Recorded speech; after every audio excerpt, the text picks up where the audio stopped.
Imam kita tadi membacakan surah Al-Anbiya setidaknya dari ayat 103 tadi sampai dengan 107-nya. Dua hal pokok yang penting kita ingat, karena salat berjamaah itu setiap ayat dan surah yang dibacakan oleh imam itu memberikan pesan-pesan tersendiri yang bahkan dibutuhkan oleh kita semua. Karena itu jadi imam itu tidak mudah. Sebelum salat nengok ke belakang, melihat siapa yang berada di barisan makmum, dilihat wajah-wajahnya. Nanti ada wajah-wajah yang terkait dengan panjang pendeknya surah. Jadi penampakan wajahnya itu ada yang wajah kulhu, ada yang wajah wadduha, ada yang wajah al-baqarah, ya. Maka dicari nanti surah-surah yang sekiranya mewakili kesanggupan makmum untuk mengikuti berjamaah. Nanti ada wajah yang transit, yang mungkin bukan bagian dari mukim. Jangan sampai imamnya memang baru lancar Al-Baqarah, makmumnya harus cepat naik kereta. Begitu dibacakan selesai ketinggalan kereta. Yang kedua itu nanti Allah bimbing surat apa yang dibacakan yang umumnya mewakili keadaan makmum. Kadang-kadang sudah disiapkan satu surah, di tengah-tengah takbir bisa berubah itu. Karena itulah pesan yang pertama, walaqad katabna fiz zaburi min ba'di dzikri annal arda yarithuha ibadiyas salihun. Ini kaidah dasar dalam kehidupan yang pertama. Ini bukan materi ya. Ini hanya mukaddimah untuk mengantarkan pada diskusi. Kaidah yang pertama, bumi ini kata Allah ditetapkan, dan cara menetapkannya itu menggunakan qad. Qad itu bisa berarti taukid, menguatkan, bisa berarti tahqiq, menjamin, bisa berarti takrib, mendekatkan. Yang mendekatkan itu bisa contohnya iqamah. Qad qamatis shalah, qad qamatis shalah. Artinya salat sudah dekat akan dimulai. Ayo siapkan diri kita untuk khusyuk.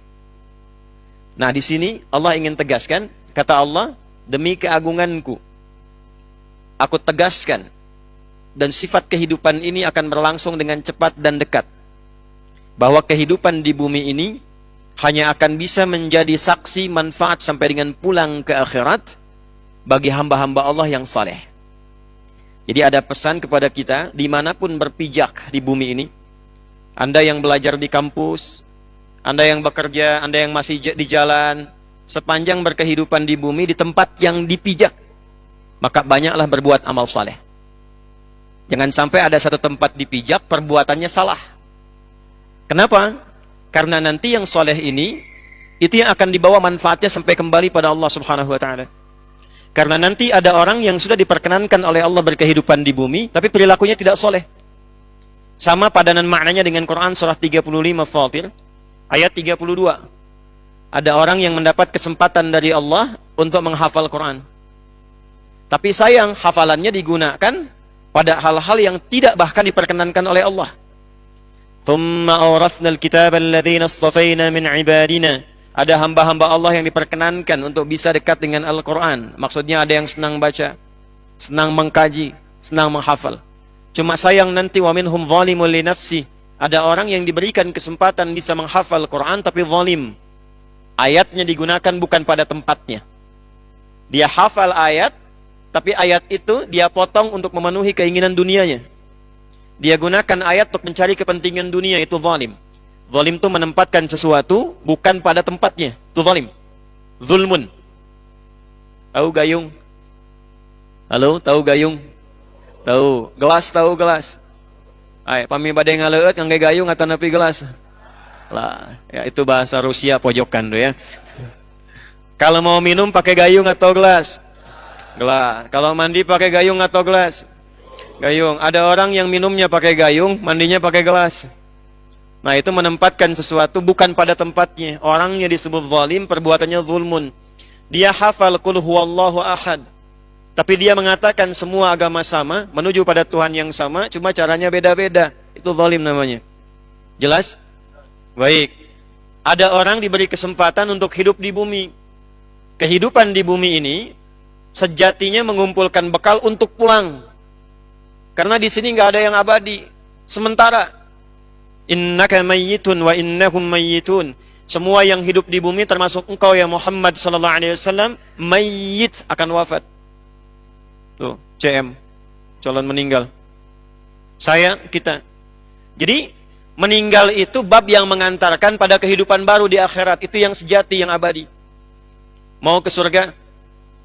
Mau ke surga? Surga itu di dunia atau di akhirat? Nah, gerbang menuju surga itu meninggalkan dunia dulu. Makanya ketika meninggal dunia, itu perpindahan ke alam berikutnya, akhirat. Di akhirat itulah ada surga. Orang yang ingin ke surga artinya orang yang sudah siap menjalani kematian untuk meninggal dunia. Nah, ke surga itu kan butuh bekal. Anda ke Pusdai saja butuh bekal, apalagi pengen ke surga.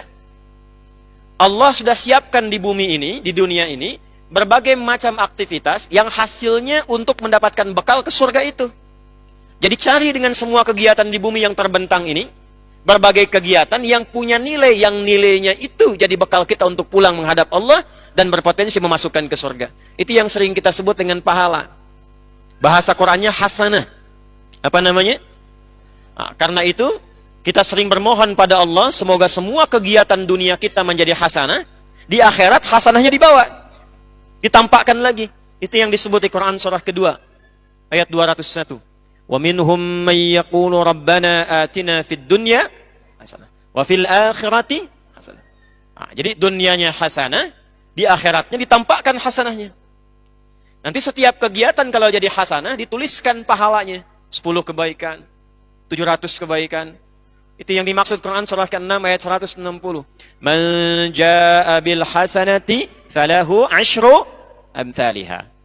Siapa yang mengerjakan perbuatan punya nilai hasanah, makannya bernilai hasanah, belajarnya bernilai hasanah, kerjanya bernilai hasanah, istrinya namanya hasanah. Semua hasanah. Maka setiap dikerjakan punya nilai. Mau berpakaian, bismillahirrahmanirrahim. Pakaiannya menutup aurat. Kalimat bismillahirrahmanirrahimnya menjadikan perbuatan menggunakan pakaian itu berubah menjadi hasanah. Nah nanti, ya sebentar, dipanggil tuh. Nanti, kalimat hasanah itu yang melahirkan pahala, itu yang dituliskan di kitab. Itu yang dimaksud di Quran surah Al-Isra, Iqra kitabak. Kafa bi nafsika al-yawma 'alaika hasiba. Ini kitabmu baca. Nah, yang di kitab itu hasanahnya. Hasanahnya, apakah kebaikannya ada atau keburukannya pernah dikerjakan? Itu yang ikut pulang. Semua kegiatan yang bernilai hasanah itu disebut amalnya dengan amal solih. Pelakunya disebut dengan solih, jamaknya disebut dengan solihun. Jelas? Nah, ini yang kembali ke Al-Anbiya ayat 105 tadi. Walaqad katabna fiz zaburi min ba'di dzikri annal arda yarithuha ibadiyas salihun. Orang-orang yang mampu mengambil peluang, mendapat warisan, kesempatan dari Allah beraktivitas di bumi, orang-orang yang beraktivitasnya benar, itulah yang akan mendapatkan warisan kebaikan sampai dia pulang ke akhirat nanti. Jadi pesan pertama, jangan sampai sepulang dari sini atau bahkan di sini ada kegiatannya yang tidak punya nilai amal soleh. Itu rugi. Karena hanya akan mengendap menjadi dunia saja. Dan apa bedanya dengan yang belum beriman? Anda makan, yang belum beriman juga makan. Anda minum, yang belum beriman juga minum. Maka perbedaan iman kita mengantarkan semua perbuatan menjadi amal soleh. Itu satu. Jelas? Yang kedua, tadi di penutup rakaat yang keduanya, diberikan perintah kita oleh Allah Subhanahu wa Ta'ala untuk semua tunduk patuh kepada Allah. Fahal antum muslimun? Apakah kalau sudah jelas keterangannya, jelas pemahamannya, paham apa yang dijelaskan kata Allah, sudahkah tiba waktunya bagi Anda semua untuk patuh kepada Allah Subhanahu wa Ta'ala? Muslimun jamak dari kata muslim. Akarnya dari kata aslama yuslimu. Aslama itu tunduk patuh. Diperintahkan sholat, patuh. Diperintahkan baca Quran, patuh. Diminta untuk jujur, patuh. Jangan terpecah belah. Wa'tasimu bihablillahi jami'an wa la tafarraqu. Patuh. Jangan saling mencela, patuh. Jadi semua aktivitas dalam Islam, agamanya disebut apa? Islam. Dinnya itu Islam. Kenapa disebut Islam? Memberikan kesan kepada kita, kalau sudah masuk Islam mesti patuh pada ketentuannya.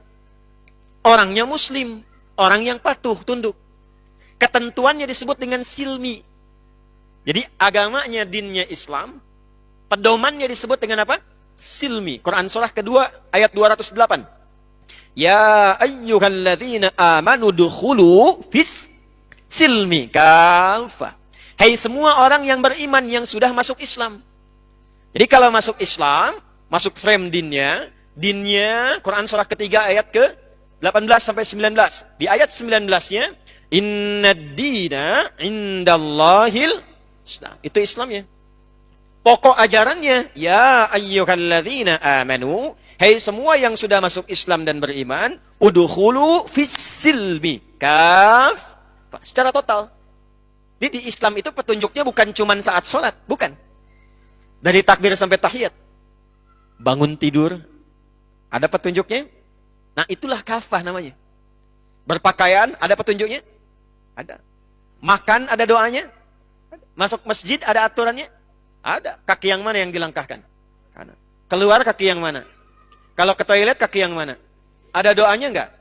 Nah saat baca doa itu, berubahlah aktivitas itu menjadi amal soleh. Orangnya disebut soleh. Jamaknya solihun. Jadi kita itu diminta patuh, jangan cuma berislam dalam ibadah ritual. Betul sholatnya Islam, tapi lisannya tidak muslim. Makanya kata Allah, kalau sudah Islam, lisannya berkata yang baik.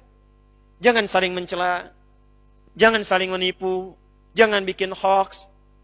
Katakan yang baik-baik kalau tak mampu diam, kata Nabi. Sampai ke ujung kaki. Nah, kemudian diminta kita kalau bisa melakukan itu, fahal antum muslimun, kalau sudah jelas, sudah paham, pertahankan itu sampai wafat. Apakah kamu siap untuk tunduk patuh kepada Allah? Itu pertanyaan di rakaat kedua di penutupnya tadi. Siap insya Allah? Halo, siap? Nanti kalau itu bisa dilakukan, maka kita akan memperoleh balasan dari Allah, apresiasi namanya salam. Agamanya namanya apa tadi agamanya? Islam. Pedomannya apa? Silmi. Orangnya apa? Muslim. Hadiahnya apa? Salam. Salamnya ada di Quran surah ke-19 ayat 15. Wassalamun alaihi yauma wulida wa yauma yamutu wa yauma yub'atsu hayya. Salam itu tenang. Salam itu damai. Salam itu kebahagiaan. Salam itu puncak kesuksesan. Saya mau tanya begini. Sahabat-sahabat Nabi sebelum masuk Islam sifatnya apa? Jahiliyah kan? Coba setelah masuk Islam, berubah menjadi baik atau tidak? Kehidupannya makin tenang tidak? Makin sukses tidak? Perhatikan, tidak ada satupun sahabat yang masuk Islam kecuali semua sukses di bidangnya. Dan mereka semua bahagia. Coba lihat Abdurrahman bin Auf radhiyallahu taala anhu, Utsman bin Affan radhiyallahu taala anhu. Sukses jadi pengusaha. Hartanya banyak. Saya terakhir umrah itu sudah tegak wakaf hotelnya Utsman bin Affan radhiyallahu taala anhu. Beliau kan dulu mewakafkan sumur dengan kebun, dikonversi sekarang salah satunya menjadi hotel. Hasilnya infak atas nama Utsman bin Affan. Umar bin Khattab sukses. Amr bin As sukses. Bilal itu sukses. Kisahnya sampai sekarang abadi. Bandingkan dengan sebelum masuk Islam. Jadi Anda itu kalau sudah masuk Islam, seharusnya bahagia. Ada jembatan kesuksesan yang akan didapatkan. Harusnya lebih tenang. Bilal itu saking tenangnya, dicambuk berkali-kali, nyantai aja. Irtad, kata yang nyambuk. Ahad, kata Bilal. Irtad, ahad. Makin kencang suaranya. Makin kencang dicambuknya, makin kencang suaranya. Murtad kamu. Ahad. Murtad, ahad. Bilal. Sekarang coba. Apakah setelah berislam sampai sekarang, sudah merasakan ketenangan yang membahagiakan itu? Sudah sukses dalam beraktivitas? Kalau belum didapatkan sepenuhnya, boleh jadi satu, saat ini kita belum menjadi muslim yang kafah. Jangan-jangan saat sholat, muslim. Keluar dari situ pakaiannya ganti lagi, aurat kebuka lagi, akhwat, ibu. Ke masjid numpang pakai mukena aja, keluar pakai rok mini lagi. Halo? Maaf ya, maaf. Yang laki-laki sholat, tapi keluar dari sini riba lagi. Betul sholat, keluar dari sini bahkan ada yang tertukar sendal. Mudah-mudahan tidak ya. Tapi sekarang nyata terjadi. Dia baru sholat, baru istighfar. Subhana rabbiyal a'la wa bihamdi. Bahkan subhanakallahumma bihamdika Allahumma gfirli. Barusan taubat, keluar sudah gibah. Tuh imamnya tadi siapa tuh? Iya, yang gitu amat bacaannya, si amat aja nggak gitu. Nah, jadi muslim itu kafah dari bangun tidur sampai tidur lagi, semampu yang bisa dilakukan. Itu. Nanti dunianya salam, wassalamun alaihi yauma wulida, di alam kuburnya salam, wa yauma yamut. Makanya di Islam itu jangankan ayat tentang dunia, ayat tentang kuburan pun ada. Afala ya'lamu idza bu'athira ma fil kubur. Ayat tentang kuburan ada. Jadi kita itu punya persiapan sebelum masuk kubur. Yang bahaya itu nggak tahu setelah wafat mau kemana. Kalau kita alhamdulillah bersyukur Pak, Bu. Kalaupun meninggal, sudah belajar. Cara meninggal husnul khatimah begini. Kalau ingin cari tantangan dan bersifat nekat dipukulin malaikat begini. Kalau mau coba silahkan aja, cuman resikonya tinggi gitu. Tapi diterangkan alam kubur yang terang begini, yang bahagia begini, yang nestapa begini, sampai ayat tentang akhiratnya ada. Makanya kita punya harapan yaumul akhir, informasinya komplit. Silahkan bandingkan, dicek di mana ditemukan informasi tentang seputar kehidupan pasca dunia yang komplit sifatnya. Siapa yang bisa memberikan itu semua kalau bukan penciptanya? Yang terakhir, wa yauma yub'atsu hayya, kalau dunianya benar muslim, di alam kuburnya mendapatkan salam, di akhiratnya dibangkitkan dalam kebahagiaan dan kegembiraan, dan tempatnya Darussalam. Itulah sebabnya ketika kita saling berjumpa, kita berdoakan satu dengan yang lainnya dengan mengucapkan Assalamualaikum warahmatullahi wabarakatuh. Alnya istighraq, mencakup 3. Assalam, semoga semua jenis salam di dunia, di alam kubur, di akhirat. Alaikum, lekat dengan Anda saudaraku. Semoga Anda damai, semoga Anda tentram, rumah tangga tentram, pekerjaan sukses, kalau meninggal tenang, di akhirat mendapatkan rahmat dan berkah Allah Subhanahu wa taala. Makanya jangan diganti salamnya. Assalamualaikum warahmatullah sama muslim. Makanya disebutkan tahiyatum minallah, anugerah dari Allah Subhanahu wa taala, kalimat sapaan itu dan doa di dalamnya. Jelas sampai sini? Fahal antum muslimun? Maka saya tutup pertanyaannya dengan kalimat imam tadi, membacakan surah yang tadi disampaikan.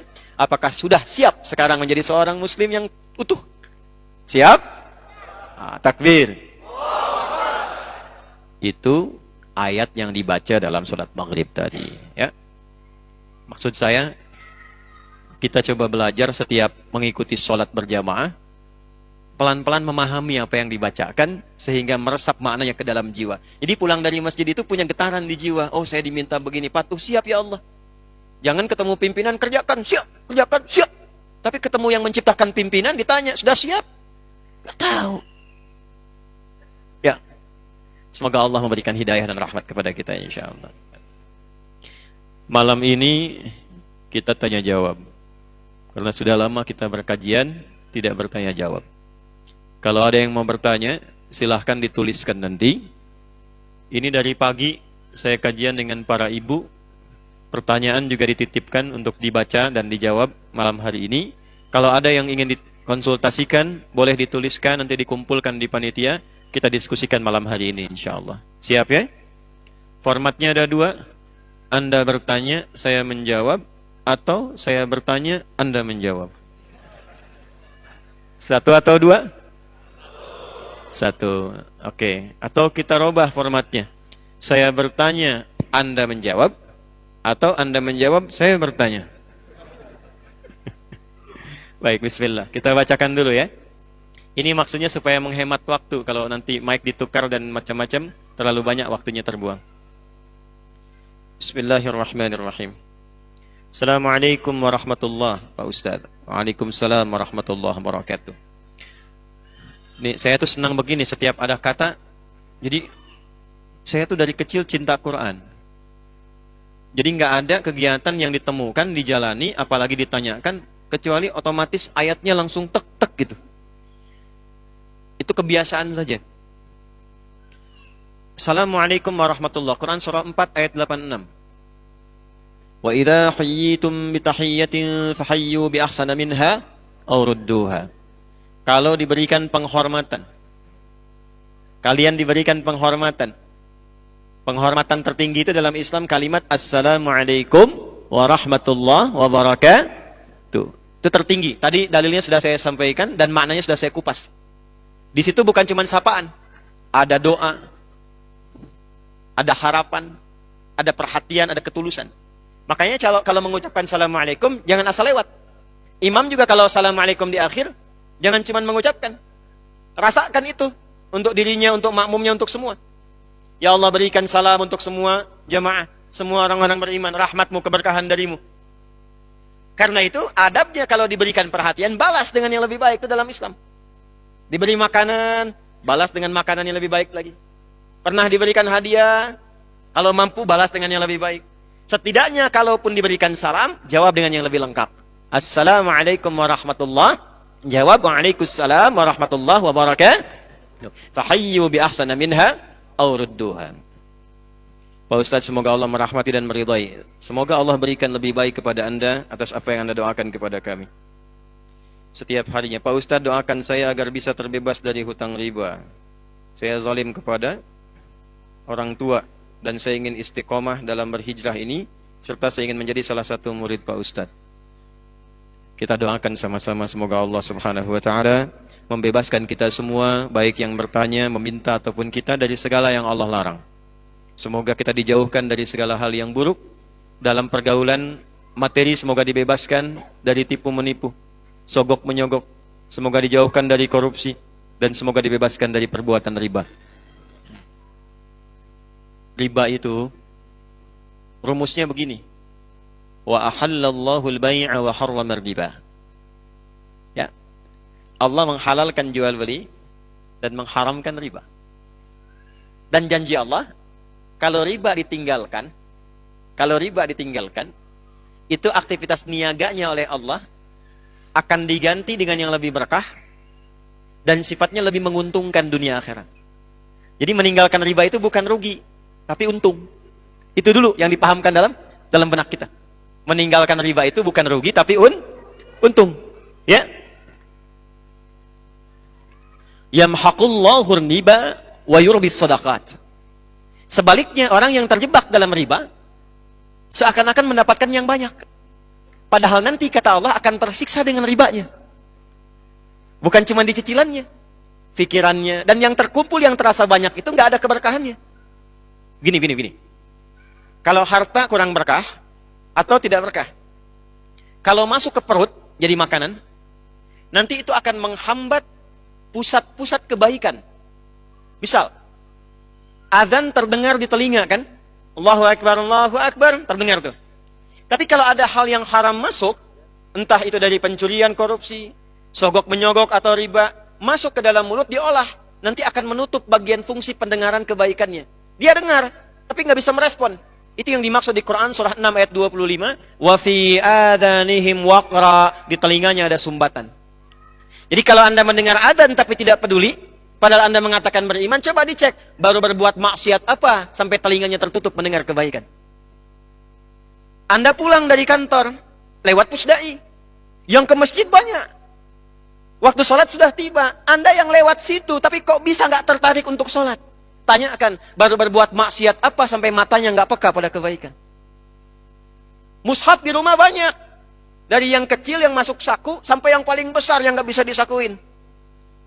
Tapi cuma jadi pajangan, nggak bisa baca. Padahal tiap hari lihat. Tanyakan pada diri kita. Pada diri masing-masing. Dosa apa sampai nggak bisa baca mushaf itu? Makanya ada ulama mengatakan begini, kalau sehari nggak bisa baca Quran, sedangkan di rumah mushafnya banyak, tengah malam bangun, masuk ke ruang tengah, ambil mushaf yang paling besar, jangan dulu dibaca, bentangkan dulu, lalu tanyakan pada diri sendiri, ya Allah, dosa apa saya sampai nggak bisa baca Quran ini? Satu. Jadi kalau ada orang yang sudah diarahkan pada kebaikan belum tergerak, itu cuma dua penyebabnya. Satu maksiat, kedua dunia yang berlebihan. Hubbud dunia, dunia yang berlebihan. Yang kedua, kalau sudah masuk ke perut harta yang tidak halal itu, maka nanti akan menghijab kolbu, sehingga apa yang dimohonkan kepada Allah berupa kebaikan, terkadang tidak langsung sampai ke dalam kolbunya. Contoh begini. Ini gambarkan aja ya. Biasanya saya kalau ada ta'lim tuh suka disimpan gelas isinya air di depan tuh. Ini contoh ya. Contoh aja, contoh. Apa saya gambar aja gitu ya? Oh. Ini lebih mudahnya gini. Biasanya sih gelas. Isinya air. Cuma ini gambarkan aja gini, bayangkan. Halo? Mana panitia gelas? Ini gini. Alhamdulillah, zakallah khair. Alhamdulillah. Ya. Nggak apa-apa mau isinya air bening, kopi, susu, nggak ada masalah. Ya, tanpa isi ya tawakal aja nasib. Nggak, memang saya meminta untuk yang tidak ada isinya. Lihat sini. Ini apa? Halo, ini apa? Baik, ada isinya. Tuh, tidak ada isinya ya. Diam, iya, diam. Lihat dulu. Kalau tidak ada isi, artinya mudah untuk diisi.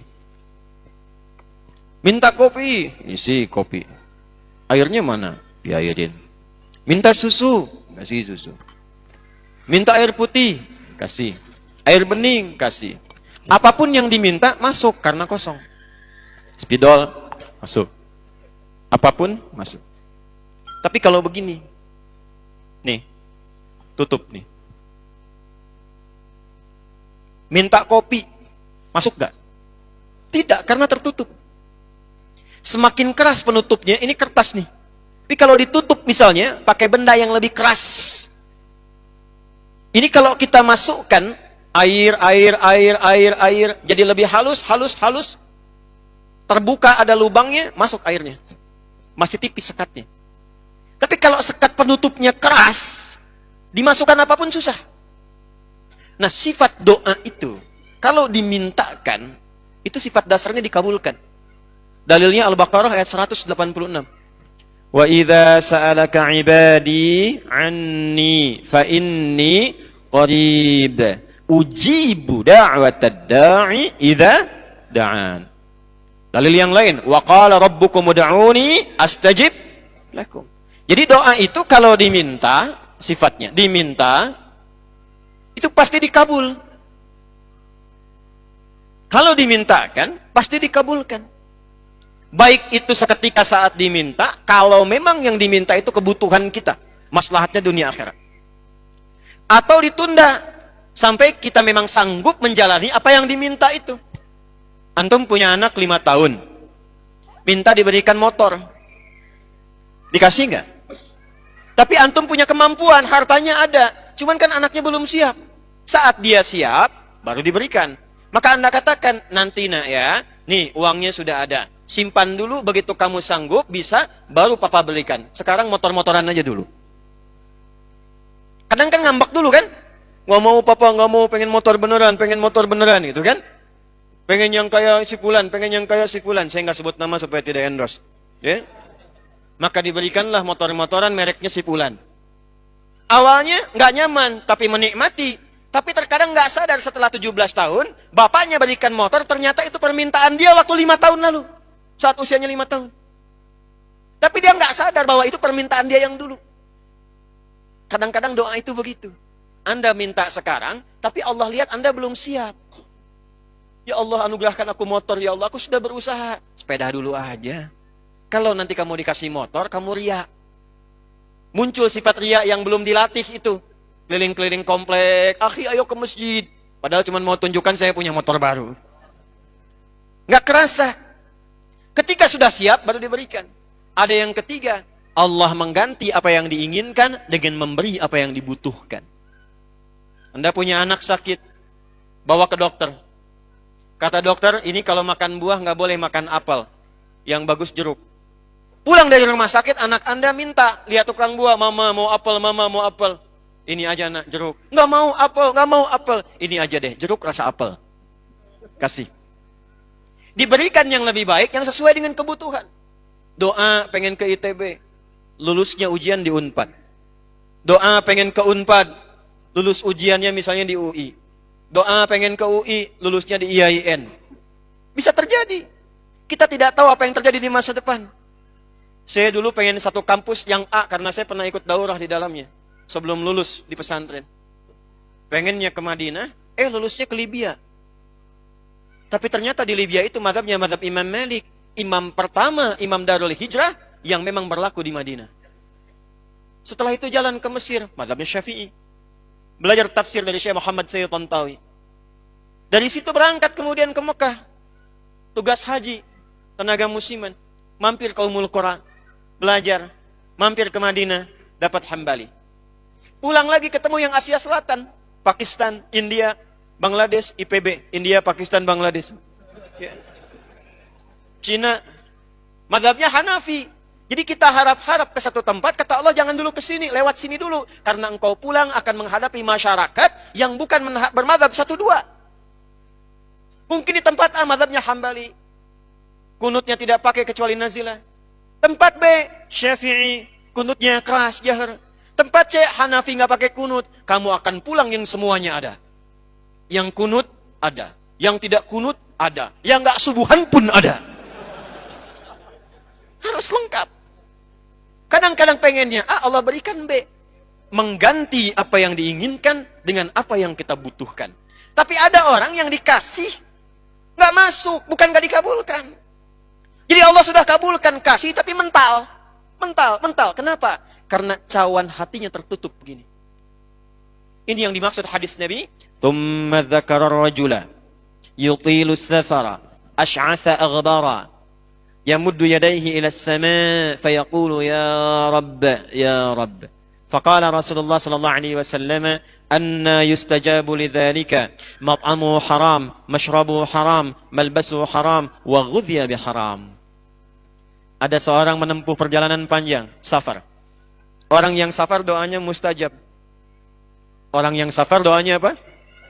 Tapi syaratnya safar untuk kebaikan. Lebih bagus lagi untuk ibadah. Umrah. Bu. Ya. Saya di Sumatera, Bu, yo. Ini ya. Ibu kalau mau umrah, jangan banyak bikin status, banyak berdoa. Antum yang ikhwan juga sama. Sedang menunggu keberangkatan. Mohon doa dari semua ya. Aminkan.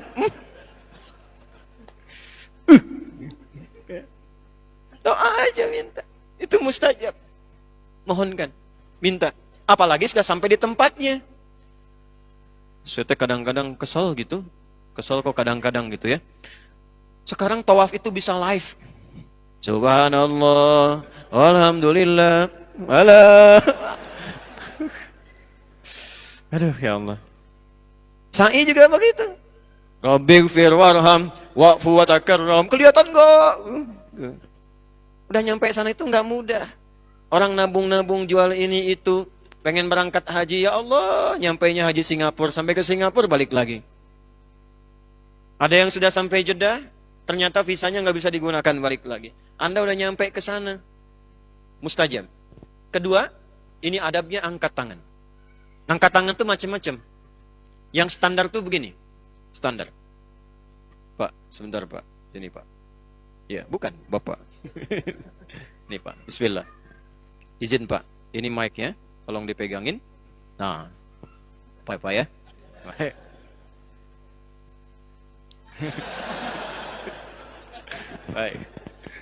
Baik ya, lihat sini. Pertama, ini tangan telapak 2. Simpan yang standar. Nah. Depan dada begini. Ini ya.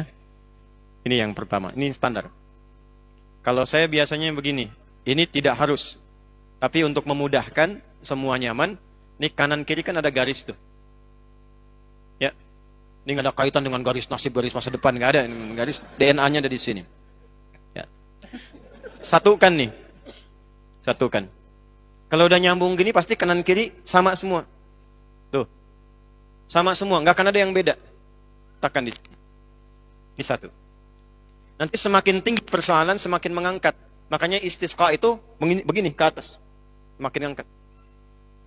Orang yang mengangkat tangan begini dalam berdoa, itu hadisnya, innallaha hayyun karimun.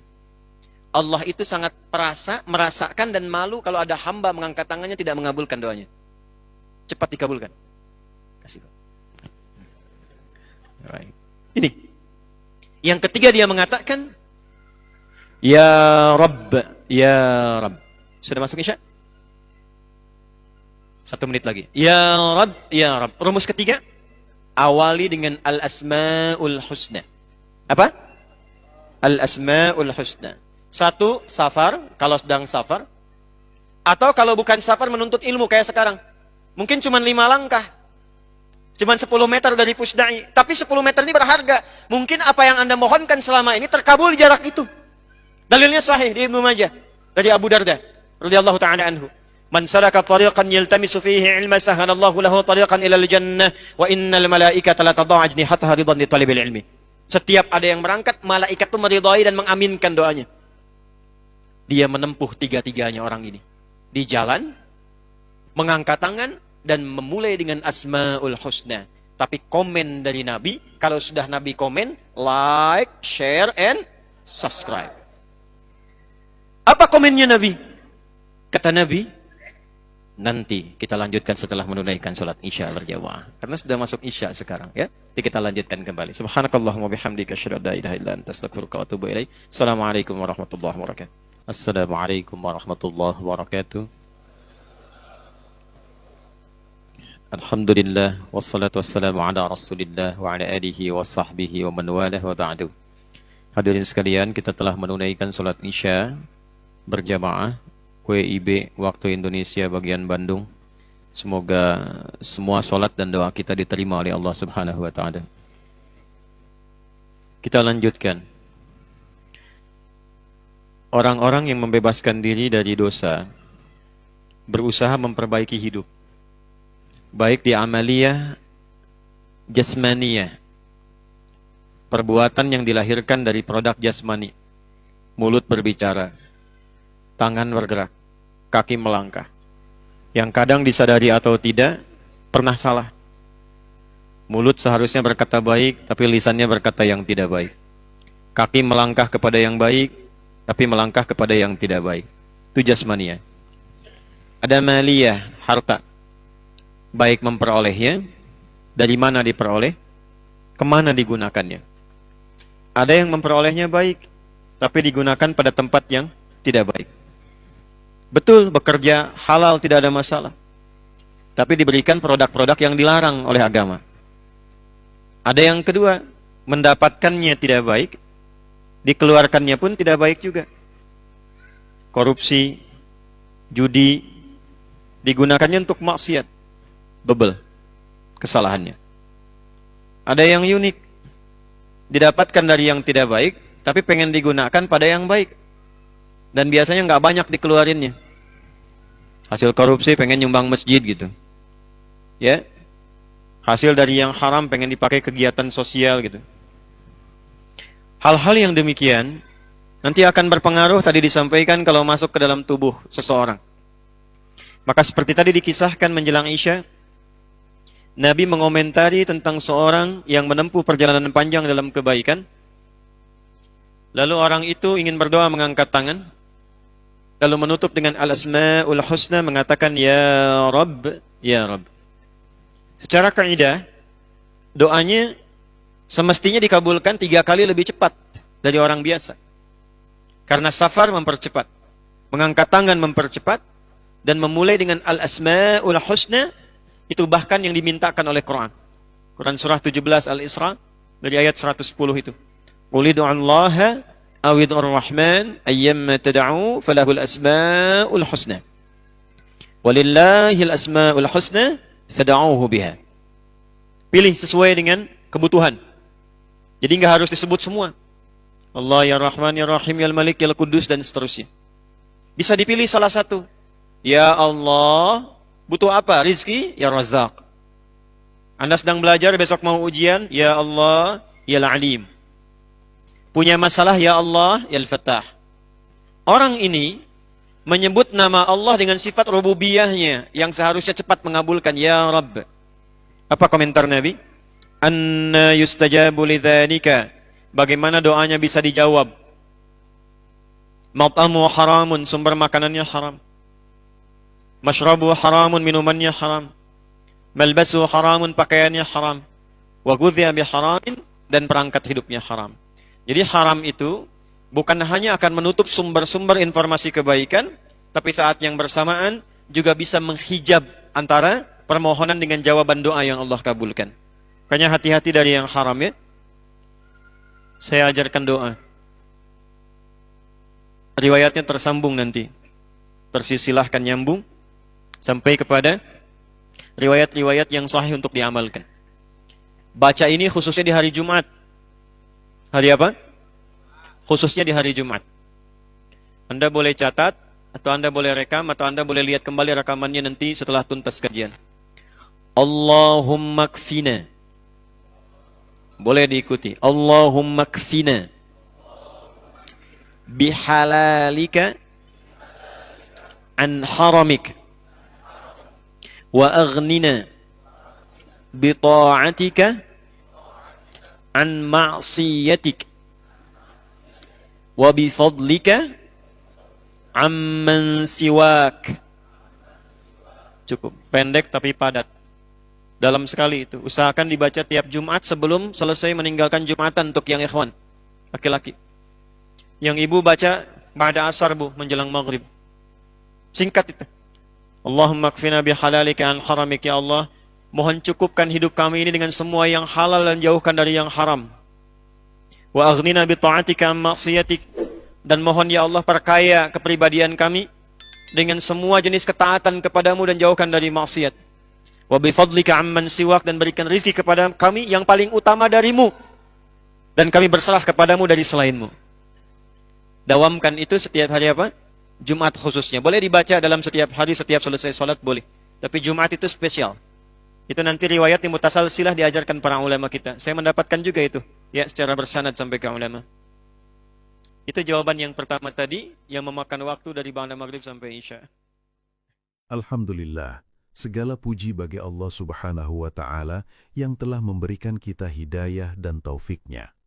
Pada kesempatan kali ini, kita telah mendengarkan ceramah yang luar biasa dari Ustadz Adi Hidayat, yang banyak memberikan kita pelajaran berharga tentang bagaimana kita seharusnya menjalani hidup ini dengan lebih baik dan penuh berkah. Dari ceramah yang telah kita simak, banyak pesan penting yang dapat kita ambil. Salah satunya adalah tentang pentingnya sholat berjamaah. Ternyata, sholat berjamaah bukan sekedar ritual, tetapi lebih dari itu.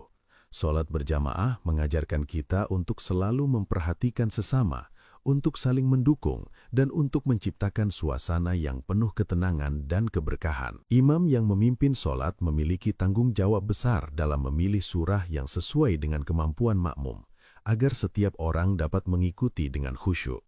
Ini adalah salah satu cara untuk menjaga keharmonisan dalam beribadah, dan menjaga agar setiap amal kita diterima oleh Allah Subhanahu wa Ta'ala. Oleh karena itu, marilah kita selalu menjaga niat kita agar setiap amal kita bernilai ibadah. Ustadz Adi Hidayat juga mengingatkan kita tentang bahaya perbuatan zolim.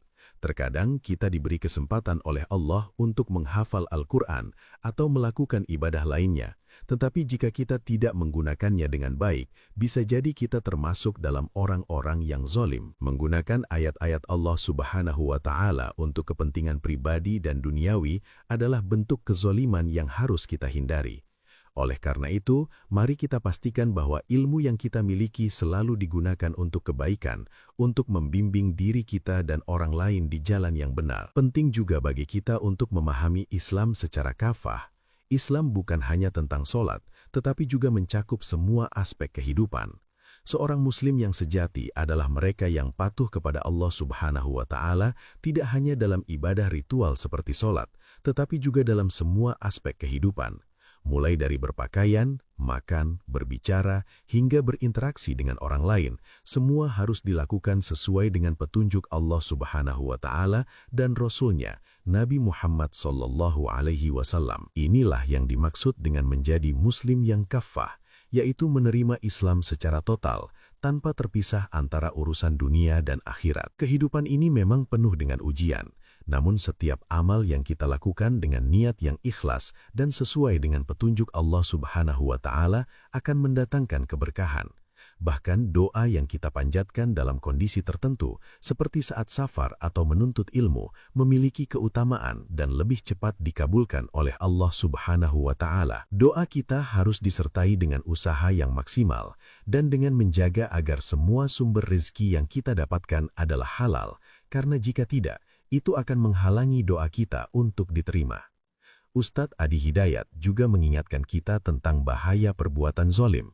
Terkadang kita diberi kesempatan oleh Allah untuk menghafal Al-Quran atau melakukan ibadah lainnya, tetapi jika kita tidak menggunakannya dengan baik, bisa jadi kita termasuk dalam orang-orang yang zalim. Menggunakan ayat-ayat Allah Subhanahu wa Ta'ala untuk kepentingan pribadi dan duniawi adalah bentuk kezaliman yang harus kita hindari.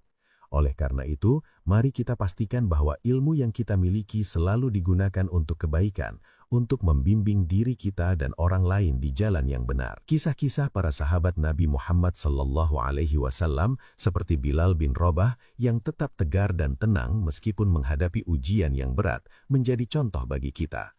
Mereka yang memeluk Islam dengan penuh keikhlasan dan menjalani hidup sesuai dengan petunjuk Allah Subhanahu wa Ta'ala merasakan kedamaian dan kesuksesan dalam hidupnya, meskipun sebelumnya mereka berada dalam keadaan yang penuh kesulitan. Inilah yang menunjukkan bahwa Islam membawa ketenangan dan kebahagiaan yang sejati. Jika Anda merasa ceramah ini bermanfaat, jangan lupa untuk like, share, dan subscribe channel ini agar semakin banyak orang yang mendapatkan manfaatnya. Setiap like dan share yang Anda lakukan tidak hanya akan membantu menyebarkan ilmu ini, tetapi juga menjadi amal jariah yang pahalanya akan terus mengalir. Semoga dengan berbagi video ini, kita semua turut serta dalam menyebarkan kebaikan dan mendapatkan pahala yang berlimpah. Kami juga mengajak Anda untuk mendoakan Ustadz Adi Hidayat. Semoga Allah Subhanahu wa Ta'ala senantiasa memberikan kesehatan, kekuatan, dan keberkahan dalam setiap langkah dakwah beliau. Tulis doa dan harapan Anda untuk Ustadz Adi Hidayat di kolom komentar agar kita semua bisa bersama-sama mendoakan beliau yang telah banyak memberikan ilmu dan manfaat bagi kita semua. Doa kita bersama akan menjadi kekuatan untuk beliau dalam melanjutkan perjuangan dakwahnya. Semoga ceramah yang kita dengarkan hari ini menjadi bahan renungan dan motivasi bagi kita untuk menjalani hidup ini dengan lebih baik sesuai dengan ajaran Islam yang penuh kedamaian. Ingatlah bahwa setiap langkah kita di dunia ini akan menjadi bekal kita untuk kehidupan setelah mati. Mari kita perbaiki niat, jaga amal soleh, dan semoga Allah Subhanahu wa Ta'ala senantiasa memberikan petunjuknya kepada kita semua. Semoga segala usaha kita dalam mencari ilmu dan beramal soleh akan mendatangkan keberkahan, baik di dunia maupun di akhirat. Amin. Wassalamualaikum warahmatullahi wabarakatuh.